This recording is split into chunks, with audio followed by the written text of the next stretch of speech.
On April 25th, 1994, the clock in the downtown area of Lancaster froze at 9:38 p.m.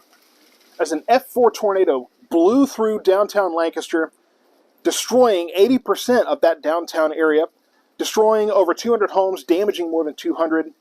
Additionally, as it moved through the rest of town, 3 dead and 48 injured, which is a low number when you consider the destruction that is seen in pictures and newspapers from that time.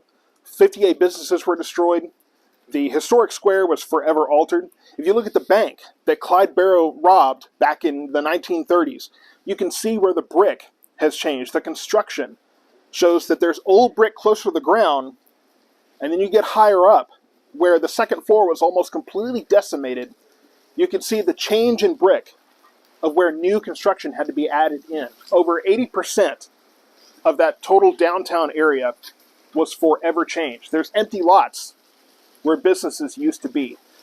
Now, the fact that the death toll and even the injury toll was so relatively low was credited by some of the new technology at the time.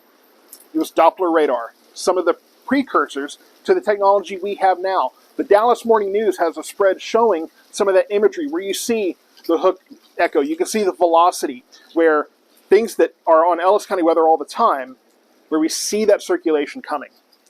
The storm started in the DeSoto area, did some damage to government offices there, and just rode Beltline across 35 into Lancaster. There's some discrepancy as far as whether or not that tornado and the one that reportedly started in Lancaster and moved off to the northeast into the Hutchins area was 2 separate tornadoes or one. It's looking more and more now like it was one tornado that went all that way, several miles.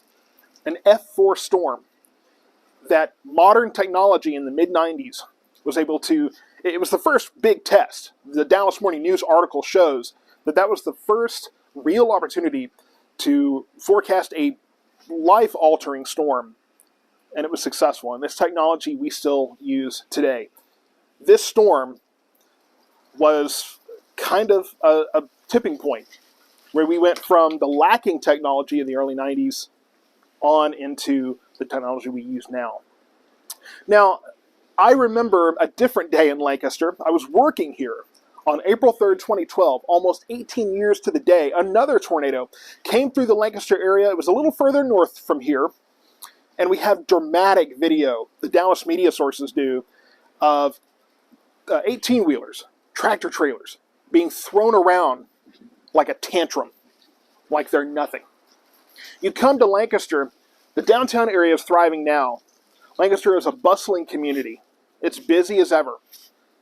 It's not like the night of April 25th when the clock froze and absolute destruction was wrought here. We had lunch on that square, and I could only imagine what it would have been like to be in those buildings.